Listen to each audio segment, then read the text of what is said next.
Okay, तो अभी हम पहला जो भाग है कृषक उत्पादक संगठन, उसको हम जो है लेंगे। और कृषक उत्पादक संगठन जो है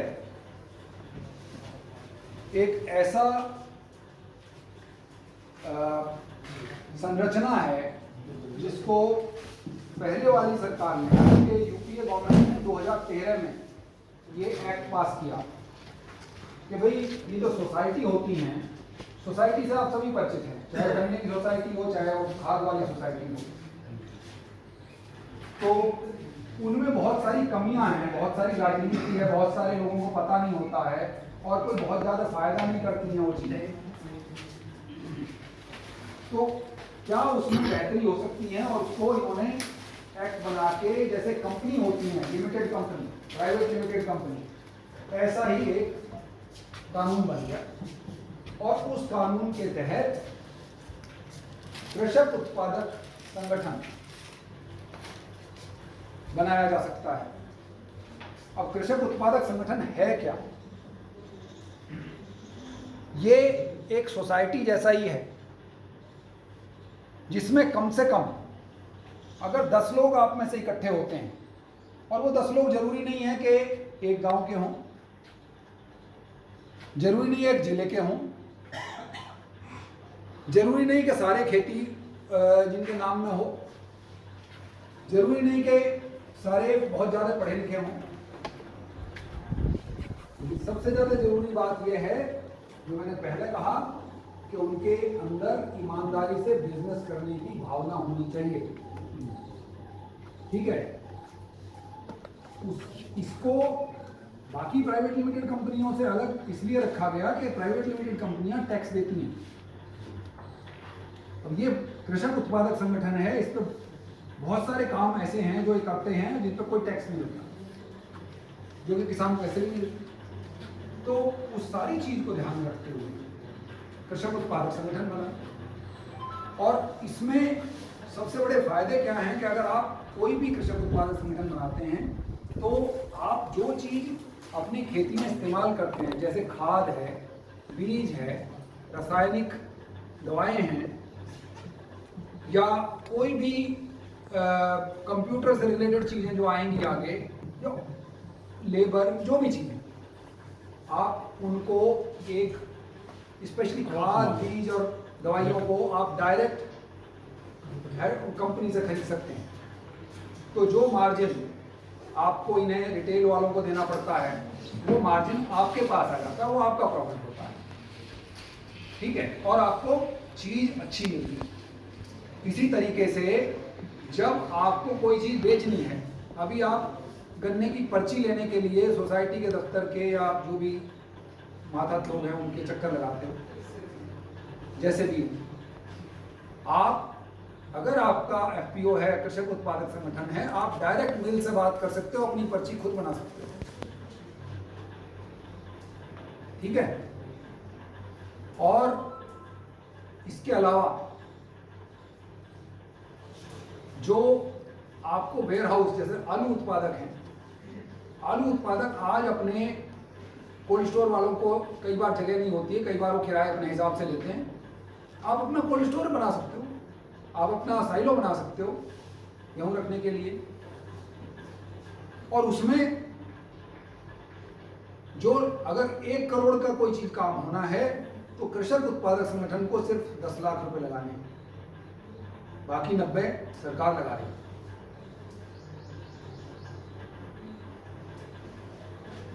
कृषक उत्पादक संगठन के लिए दफ्तर जो बनता है, उस दफ्तर में जो क्लर्क है उसकी तनख्वाह भी सरकार देगी। और उत्तर प्रदेश की जो कृषक उत्पादक संगठन नीति है 2020 में जो आई है, वो केंद्र सरकार की नीति से कुछ आगे है। इन्होंने कहा है कि 467 कृषक उत्पादक संगठन देश में, उसमें प्रदेश में हैं, और इनको इन्होंने 10,000 बनाना है, पहले 1,000 फिर 10,000। और इसके लिए इन्होंने राज्य स्तर पे एक प्रोजेक्ट मैनेजमेंट यूनिट बनाई है, जिला स्तर पे बनाई है। तो जिस दिन आप ये कहेंगे 5, 7, 10 लोग मिलके कि भाई हम एक कृषक उत्पादक संगठन बनाना जा रहे हैं या बना लेंगे, उस दिन आप सीधे डीएम साहब के ऑफिस में जो प्रोजेक्ट मैनेजमेंट यूनिट के एडीएम या दूसरे कोई जिम्मेदार होंगे उनसे डायरेक्ट मिलेंगे जाकर, और वो आपको लगे हाथों बैठाएंगे, क्योंकि उनको तो मिल नहीं रहे लोग बनाने वाले।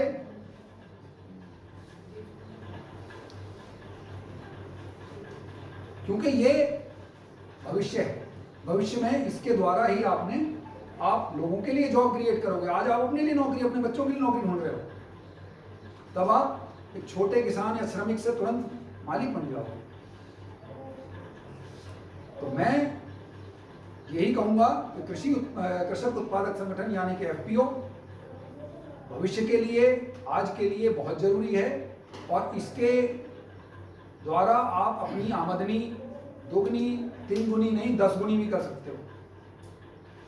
मैंने ऐसे कृषक उत्पादक संगठनों से बात की है उत्तर प्रदेश में और स्पेशली राजस्थान में, जो बहुत पैसे कमा रहे हैं, लेकिन वो 10-5 लोग जो इकट्ठे होते हैं वो आपस में एक दूसरे के साथ भरोसे से काम करते हैं, बस वही इसका मंत्र है।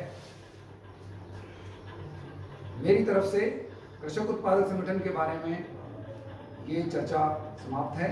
इसके बारे में अगर कोई सवाल होगा तो बाद में लेंगे, और मैं इसके बाद अपने सहयोगी श्री केपी सिंह जी से रिक्वेस्ट करूंगा कि वो अपनी चर्चा शुरू करें। धन्यवाद। एक बार फिर सभी मेरे भाइयों और बच्चों को नमस्कार। मैं केपी सिंह, गांव बरवाला, जिला मुजफ्फरनगर, मैं दिल्ली में रहता हूँ। जीवन के मैंने 25 साल गांव में गुजारे, उसके बाद दिल्ली में नौकरी लगी, वहाँ से मैं एक्शन रिटायर हुआ हूँ। और उसके बाद मन में था, बालक से बात करते थे कि हम जो हमारे गांव में, हमारे साथी गांव में छूट गए हैं, हम कुछ ऐसा देखें कि वो भी तरक्की की राह देखें, वो भी आगे बढ़ें। ये मन में एक भाव लेकर के हम चर्चा करते थे। इसमें मैं आप लोगों को ये बात स्पष्ट रूप से बता दूं, हमारी बातचीत जुबाना जी से, योगेंद्र जी से भी होती है और साथियों से, कि हमारा कोई पॉलिटिकल उद्देश्य बिल्कुल नहीं है। ना हमारी किसी पार्टी से कोई संबंध है, ना किसी पार्टी से कोई एफिलिएशन है, ना हमारा कोई चुनाव लड़ने का इरादा है, ना प्रधान का, ना मेंबरी का, ना एमएलए या किसी तरह का। ये केवल और केवल एक अपनी मातृभूमि से, अपने गांव से, अपनी कौम से प्रेम है, जिससे लगता है कि जो हमने पा लिया है, हम उसे जहाँ पहुँचे हैं, जो उसके हमने कारण महसूस किए, हम गांव में क्यों पीछे रहे या क्या कारण रहे, उस पर मदद करते हैं, उसको केवल शेयर करने का एक इरादा है। दूसरी बात ये है कि हमें ज़रूरी नहीं है कि हमारे पास ज्ञान ज़्यादा हो। आपसे, आपके पास ज़्यादा ज्ञान है, आप यहाँ रह रहे हैं, उसमें केवल हम डिस्कस कर सकते हैं। हमारा मकसद आपसे डिस्कस करना भी है कि क्या वास्तव में कोई जो बाधाएं हैं उनको हम कैसे दूर करें। तो आपसे बाधाएं सुनें, उनसे और 50 आदमी से बात करें, उन्हें कोई समाधान निकालें।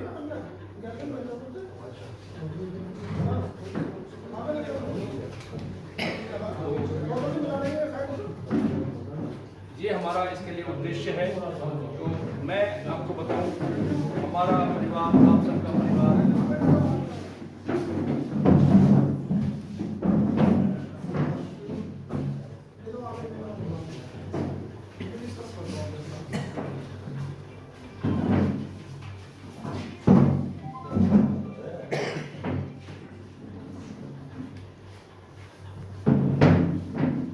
हो गया, अब बोलूं?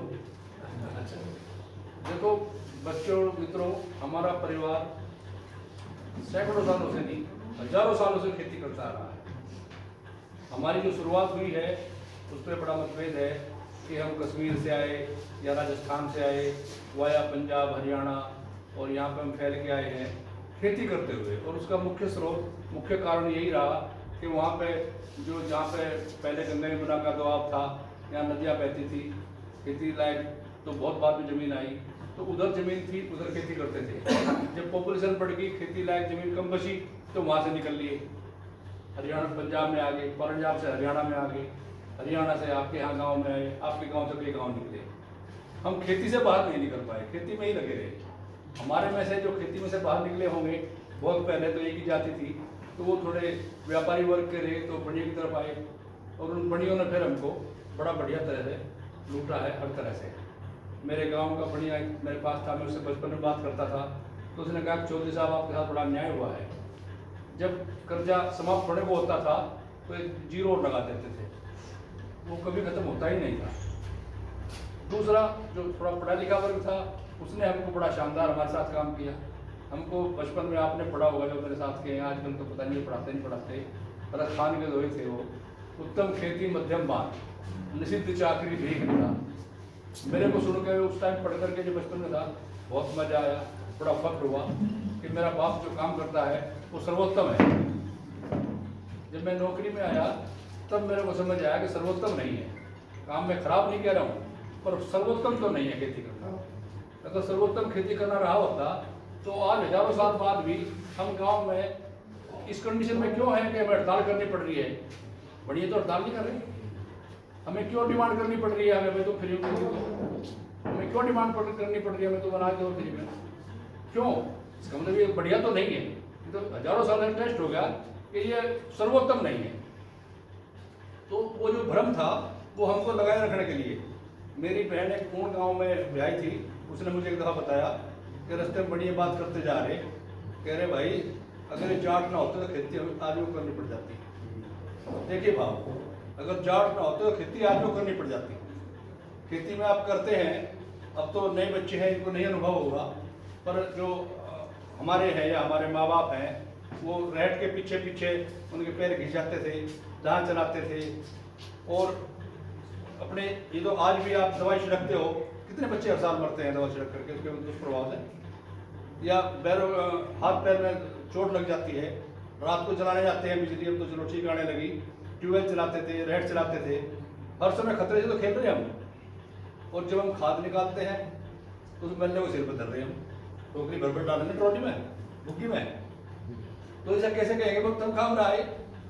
नरसिंह राव ने कहा भाई मैं मेला सिर पर नहीं ढोने दूंगा किसी को, जो भंगे बेचारे हैं उनको नहीं करने देंगे हम उसमें शान लिए बैठे हैं। तो इस खेती के अलावा भी, क्योंकि एक जो कारण हम पे दबाव रहा कि हम बहते बहते आ रहे हैं, बढ़ते बढ़ते बढ़ते, अब तो और गांव सब जगह फैल गए, अब और जगह गुंजाइश नहीं है कि कोई नई जमीन बनेगी उसमें जाएगी। जो हमारी जनरेशन है उनको खेती थोड़ी रहेगी, तो खेती अब वायबल भी नहीं है, बहुत छोटी जो है। इससे बाहर भी हम निकल सकते हैं। अब वो निकलने में हमारे बहुत बड़ी बात है। अब सुन के अजीब लगता था, कह रहा भाई हिंदुस्तान का सबसे बड़ा चमार बाटा, मतलब वो बाटा जो है वो पूरी दुनिया में जूते बेच रहा है। मैं तो मलेशिया गया, वहाँ बाटा शोरूम देखा तो तरह तो बाटा हिंदुस्तानी तो है नहीं, शायद वहाँ है या कोई यहाँ का मुझे का पता नहीं है। पर हमने उसको इतने बड़े व्यापारी को जो अरबों खरबों का है, वहाँ जज में चलता है, हमने उसको चमार कह बटा दिया। भाई चमार है सबसे बड़ा, और चमार की वैल्यू जो है अपने दिमाग में हम क्या लिए बैठे हैं वो मुझे कहने की जरूरत है।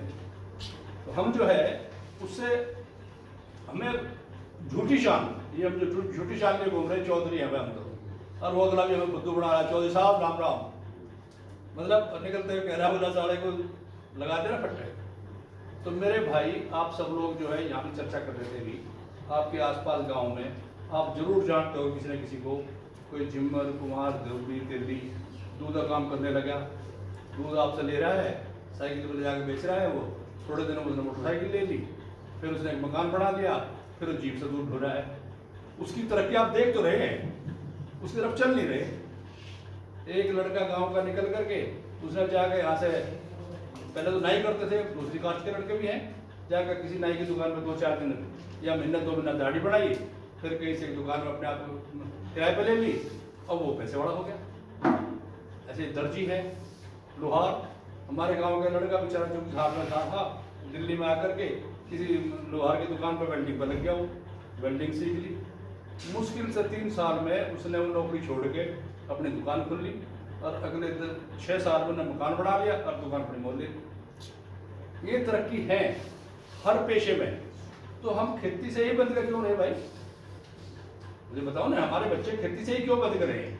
खेती ठीक है, अच्छी बात है, जिसमें ज़्यादा है जिसमें कम नहीं है। तो हम श्रम का उत्पादन जो हमारे बाना साहब भी कह रहे थे, जो मुख्य बात ये है कि जैसे ट्रैक्टर आ गया, ट्रैक्टर आने से आपका काम जो पूरे 4 दिन में होना था वो आधे घंटे में हो गया, तो बाकी 3 दिन खाली बैठे बीड़ी पी रहे भाई, तो 3 दिन कुछ और करे ना, तब तो फायदा है, नहीं तो फायदा क्या हुआ? अगर अपने उसके काम को कर करके 4 दिन काम को 1 दिन में मशीन से करके और फिर अपना बीड़ी भी ले। तो ये मैं आपको और अपने दिल की बात बताऊं, जब मेरी नौकरी लगी और मैं जा करके सुबह जाऊं शाम को आऊं, हफ्ते बाद में वो चक्कर है क्या, ये क्या हो गया भाई? तो कोल्लू के बैली किधर चल रहा है बताओ, क्योंकि वो गांव में ज़्यादा था नहीं, गांव में तो पढ़ाई पे भी पूरी तथाकथित मौज ले रहे थे। तो जिसे हम ये मान रहे थे, वैसे भी बताऊं मैं कि किसान का बहुत भारी बहुत बड़ा काम है, तो तब मुझे समझ आया कि किसान का एवरेज काम पूरे साल में 3 घंटे रोज नहीं बैठते हैं, और हर मजदूर हर आदमी 8 घंटे रोज की नौकरी करता है। तो हम श्रम भी नहीं कर रहे, और बिना श्रम तो कुछ नहीं मिलेगा, ये तो निश्चित रूप से बात है। एक दूसरी हमारे साथ बड़ी परेशानी ये है कि रिस्क लेने को, कोई आपका बच्चा आपको कहता है पापा मैं दुकान खोलना चाहता हूँ, बोला सारे घर भी को होगा, मतलब उसको डिस्करेज कर रहे हैं। अरे भाई करना चाह रहा कर लेने दो ना। जो यहाँ बच्चे बैठे हैं, जो आप सब बैठे हो, आप सब में भगवान ने कोई न कोई ऐसा गुण भर के भेजा है जो दूसरों में नहीं है, अलग गुण है।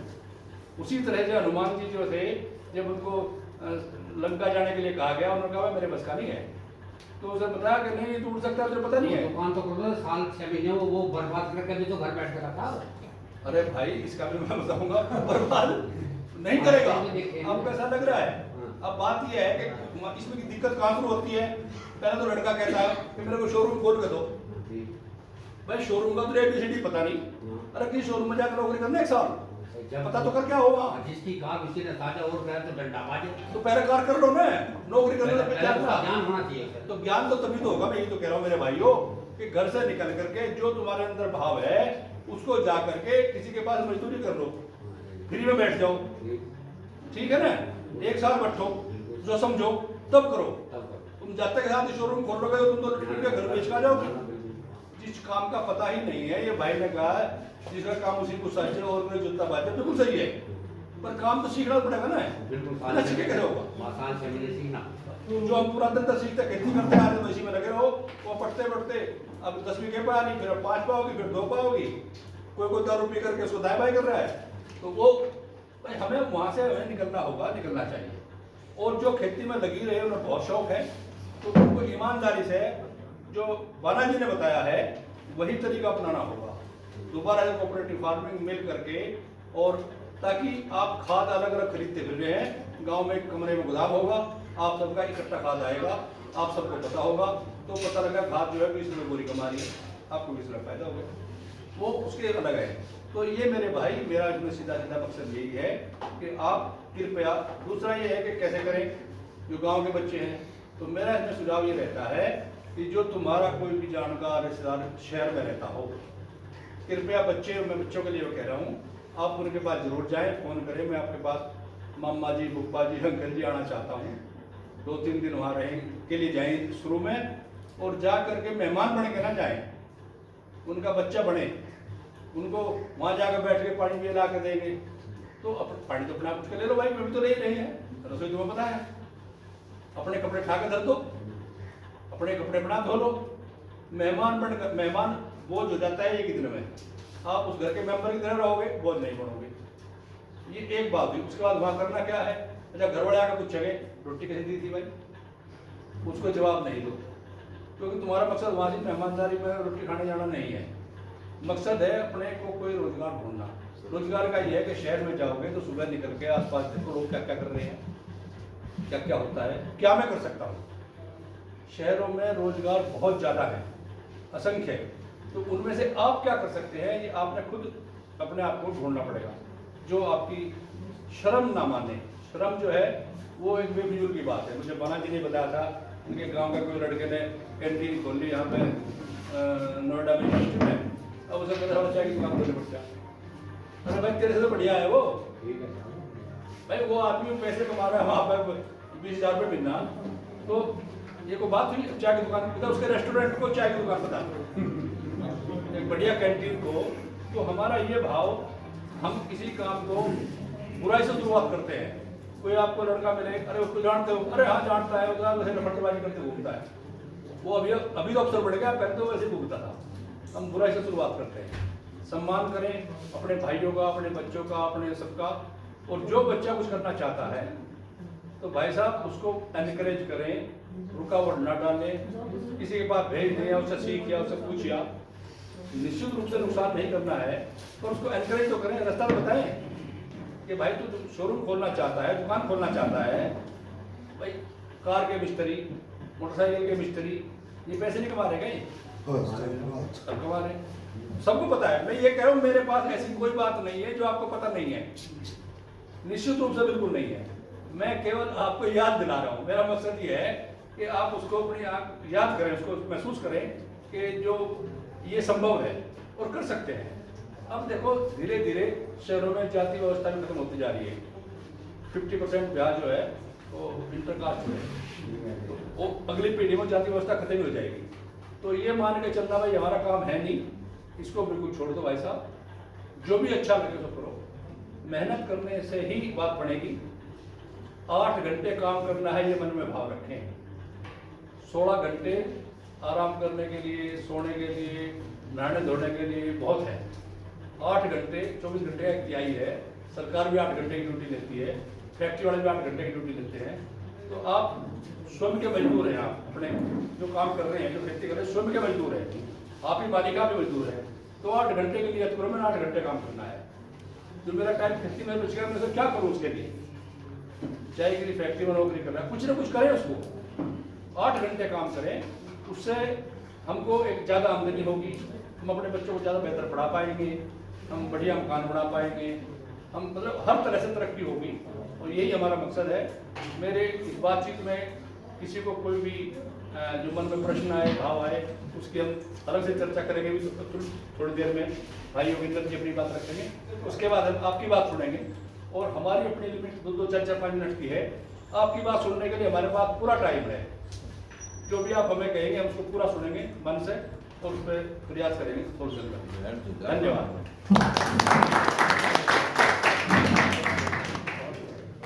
बहुत बढ़िया बात है, शर्म नहीं करनी चाहिए।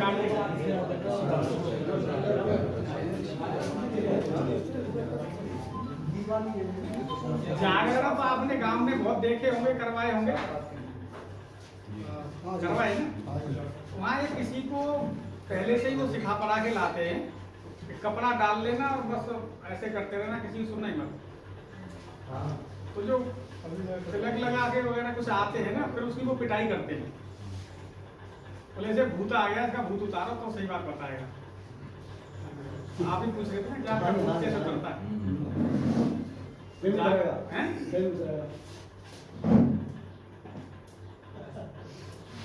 साहब ने बहुत अच्छा बोला, कई तरीके के पॉइंट इन्होंने दिए। देखो हम भी बड़े उससे बता रहे हैं, खुशी से किसान परिवार में गांव में जन्म लिया। पढ़ने जाने के टाइम पे घुस का कमरा था, उसमें घुस जाते थे, जैसे ही सामने से पंडित जी दिखाई देते थे, अवॉइड करते थे, क्लास में जाना पड़ा। कुछ दिनों बाद रामायण शुरू हो गई और कुछ पढ़े लिखे आदमी दोहा बोल दिया, जैसे भी बता रहे थे ना, उत्तम खेती मध्यम मान। जैसे ही सुना तो हमने माँ से कहा कि जब खेती सबसे अच्छी है तो काय को हमें स्कूल भेज रहे हो। तो हमारे साथ वाले बहुत सारे बच्चों ने जोते डाल दिए, हम नहीं जा रहे, खेती सबसे अच्छी है, हम तो यही करेंगे, और वो रह गए। लेकिन किसी तरीके से पढ़ते पढ़ते चले गए, मेहनत की, इतने इतने पानी में होकर के निकल के जाते थे। जब हम हाई स्कूल और इंटर में पढ़ते थे, बाहर का पानी आता था, रास्ता कोई नहीं था। यहाँ कहीं पहुंचे, मतलब मैं आधा मिनट लूंगा इसमें, फिर उसके बाद बात पे आ जाऊंगा। मेहनत की बात बता रहा हूँ, कैसे भूत उतरे। इंटर करने के बाद में कहा कि वो डिप्लोमा बहुत अच्छा है, तो हम डिप्लोमा में मथुरा चले गए। पढ़ने लगे, बोले तुम तो ठीक थे, तुम्हें तो अलीगढ़ यूनिवर्सिटी में लेना था। हमने कहा वहाँ क्या होता है, वहाँ डायरेक्ट इंजीनियर बनते। तो फिर हम वहाँ से पास आउट होकर के अलीगढ़ यूनिवर्सिटी में आ गए। हमने कहा यहाँ से बड़े बन जाते हैं। रेलवे में नौकरी लग गई। वहाँ के पता लगा कि भाई यहाँ पे भी एक एग्जाम होता है इंटरनल, अगर उसे पास कर लोगे तो यूपीएससी क्लियरेंस मिल जाएगा और क्लास में ऑफिसर हो जाएंगे। तो उसी की धुन लग गई, और ऐसी धुन लगी कि 1.5 साल तक तैयारी करें, रात को 1-1.5 बजे तक, और सुबह 6 बजे वहाँ अलीगढ़ से चलती है एजीएन गाड़ी, उससे हम ये दादरी दनपुर इन स्टेशनों पे काम चल रहा होता। तो वहाँ पहले अटेम्प्ट में एग्जाम क्लियर कर लिया, असिस्टेंट इंजीनियर हो गए, बढ़ते बढ़ते आज चीफ इंजीनियर हो गए। भूत चढ़े तो ऐसा चढ़े कि लगन लगा करके पॉजिटिव डायरेक्शन में जाए। भूत इस बात का नहीं कि मेरा पड़ोसी आगे जा रहा है तो इसे लठा दूं और बर्बाद कर दूं, इसका भूत नहीं। मुझे 4 दिन पहले भाई का बड़े का फोन आया, वो ब्लॉक से रिटायर्ड वीडियो से हैं, तेरी फलाने और नाई कैसे कब बात हुई, वो मेरा पैसमेट रहा इंटर तक। मैंने कहा 1.5 साल हो गई होगी, होली दिवाली पे भी 1-2 बार हुई। तो उससे पूछना कि वो 1.5 साल 2 साल पहले वो क्या कह रहा था। तो मैंने कोई अच्छी बात कह रहा होता तो तुम मुझे कहते नहीं, उसने कोई ना कोई जरूर खराब बात की होगी तो मुझे कह रहे हो, उसे पूछना। मैंने कहा भैया ये 1.5 साल पुराने गड्ढे खोद के क्यों निकाल रहे हो। अब मैं उसे पूछूं, फिर उससे भिड़ूं, फिर वो तुम्हारे हाथ पैर छूने आए कि गलती हो गई, तो इनमें जा क्यों रहे हो। आगे का रास्ता ना तो आगे चलते चले जाओ। कहने वाले पता नहीं क्या क्या कहते रहेंगे, लेकिन अगर आपका आइडिया सही है, आप बढ़ते चले जा रहे हो, सही रास्ता आपके दिल ने दे दिया, 4 आदमी समझदारों ने दे दिया, आप उस रास्ते पे चले जाइए। बच्चों को मेहनत करने दो, नहीं कर रहे हैं उन्हें प्यार से समझाओ, पुचकार के समझाओ क्या कर सकता है, उसके लिए उससे कहो कि भाई तू अगर यही पकड़ना चाहता है तो यही पकड़ ले। दूध वाला भी बचा लेता है। हमारे गांव के एक आदमी जो कोई काम नहीं कर रहा था, 5-6 बीघा खेत आता था, हमारा पड़ोसी है, उसने डेयरी खोल दी। गांव का दूध उसके घर पे इकट्ठा होने लग गया। 2 किलो दूध तो अपना निकाल ले घर के लिए, उसी में से घी निकाल ले, और बाकी फिर वहां से ट्रैक्टर में भर के बड़े टैंकर से आगे जाने लग गया। उसे वहां बीच में ही शेयर मिलने लग गया। आज उसने 3-4 कमरे बना लिए 5-6 साल में। तो कुछ किया ना, दूध से ही कर लिया। उसके अलावा कोऑपरेटिव वाली बात की, बराबर के गांव में कोऑपरेटिव के नाम से एक स्टोर बन गया। गेहूं सरकारी वहीं रखने लग गया, किसान जो देते हैं वो भी वहीं रखने लग गया। तो हमने कहा भाई आप लोग कोऑपरेटिव में मेंबर बन जाओ, आपको इसका फायदा मिलेगा। क्या मिलेगा, मैंने लोन इजीली मिलेगा। तो जो बन गए उन्हें लोन मिलने लग गया। दोबारा से लोन जब मिलता है पहले वाला क्लियर कर दो। इसमें भी बहुत चतुर हो गए। भाई नंबरदार 2000 रुपये दे दो, मुझे क्लियर करना है, और 8 दिन बाद मुझे 10,000 मिल जाएंगे। नंबरदार से 2000 रुपये लिए, वहाँ जमा की, पुराना लोन क्लियर, अगला सैंक्शन कराया और 10,000 रुपये ले लिए। उसमें काम कर रहे हैं। प्रतापपुरा मेरठ के पास, वहाँ की बैंक का मैनेजर बता रहा था कि जो अच्छे किसान हैं, खेती अच्छी है, 2 ट्रैक्टर हैं, बैंक से 5 लाख ले लिया। बैंक का एग्रीकल्चर पर इंटरेस्ट बहुत कम है, बहुत कम है, 5% या कुछ ऐसा है पहले, 3 साल पहले। अब तो और भी कम हो गया, 7 है। तो हो सकता है 7 होगा, वो बता रहे थे कम है। 3% छूट दें अगर टाइम पर जमा करते तो वो कितना रहेगा, 4 ही रहेगा। तो वो तो टाइम से करते हैं, जो इसी सिस्टम से लेकर के इधर से लिया, इधर दिया, फिर दोबारा ले लिया। अब 5 लाख लेकर के उन्होंने वो 2%, 3% और 10% की ब्याज पे उठा दिया। घर के 4 आदमी डंडे वाले हैं तो पटा लेते, जिसमें डंडे वाले हैं तो वो पटा पाएंगे और वो और चले जाएंगे अपना खेत बेच देंगे। तो आदमी अपने आप हिसाब ये लगा लेता है कि अगर मैं किसी को दे रहा हूँ तो वापस कैसे मिलेगा, मिलेगा तो देगा, नहीं मिलेगा तो नहीं। पुराना टाइम निकल गया कि जेवर गिरवी रख दिया और पैसा लाला से ले आए। लाला ने कहा कि नहीं भाई तुम 5 दिन पहले आए, इस महीने की तो पूरी ब्याज लगेगी, मजबूरी में हम जाते थे। उनके यहाँ आपकी तरह से नहीं है कि रास्ता चलते से कहो भैया रुक जा, गन्ना खा ले, गुड़ खा ले, कोलू चल रहा है। वो उनके यहाँ नहीं है वो सिस्टम, क्योंकि वो बिजनेस माइंडेड है और बिजनेस में ही देखते हैं, चाहे वो बिजनेस माइंड में कोई भी किसी भी कौम का हो सकता है। तो भाई अपने बच्चों को पढ़ाओ लिखाओ। कोऑपरेटिव का बहुत अच्छा जमाना है। एक छोटा सा बता दूं, मैं अलीगढ़ में पढ़ रहा था, नौकरी मेरी 2.5 साल की हुई थी। मैंने देखा कि कोऑपरेटिव बहुत चल रहा है, तो उस पर स्टडी की और एक हाउसिंग सोसाइटी रजिस्टर करा ली। किसान आदमी 2 भाई थे, 60 बीघा जमीन बेच रहे थे। 4 आदमियों जाकर के हमने वो तय कर ली, प्लॉटिंग कर दी। जब रजिस्ट्री कराई तो कोऑपरेटिव में रजिस्ट्री पे स्टाम्प पेपर फ्री था, सिंपल कागज पर रजिस्ट्री होगी 60 बीघे की। 65 रुपए गज में हमने लोगों को, रेलवे वालों को प्लॉट दे दिए। आज 25,000 रुपए गज बेच रहे हैं वही लोग। हम उनसे सोसाइटी के नाम से कुछ ले लेते हैं तो कंक्रीट की सड़कें बनवा दी है, वो भी खुश है, 30 फुट की चौड़ी सड़क पर चलते हैं। हमें ये फायदा हुआ कि सड़क अच्छी मिल गई, प्लॉट 12,000 में मिल गया, 700 गज का, 500 गज का, मतलब जो 65 रुपए गज के हिसाब से था। तो वो भी कोऑपरेटिव थी। तो कोऑपरेटिव के फायदे बहुत हैं। आप कोऑपरेटिव में डेयरी चलाइए, आप कोऑपरेटिव में दूसरे काम करिए। मेरे साल में उन्होंने कोऑपरेटिव से पहले कांटेक्ट करने के बाद 1 करोड़ की भैंसें ली। उसमें मेहनत इतनी हो गई कि मजदूर नहीं मिले दूध निकालने को, नाकम आ गई। अब उन्होंने 3-4 महीने पहले वो बंद कर दिया। अब उन्होंने 12-13 बीघा में गड्ढा खुदवा करके मछली पालन शुरू कर दिया। उसमें उन्हें डिस्ट्रिक्ट का अवार्ड मिल गया। पीछे भी बता रहे थे कि यूपी का अवार्ड भी मिल गया। सीधे आर्मी कैंटीन को सप्लाई हो रही है मछलियाँ। तो वो भी एक काम है, खेती का ही काम है, खेती में से कर रहे हैं, 2 आदमी रख रखे और तो वो काम कर रहे हैं। तो ये ऐसे साधन हैं जिन पे आप 10 आदमी बैठ करके 8 आदमी की सोसाइटी रजिस्टर्ड हो जाती है और काम कर सकते हैं। उसके लिए आप जानकारी करेंगे, जब कभी पूछेंगे, आप लोगों का विचार बनेगा तो हम आपको बताएंगे। हम इस पे बहुत काम कर चुके हैं आगे तक और अभी भी कर रहे हैं।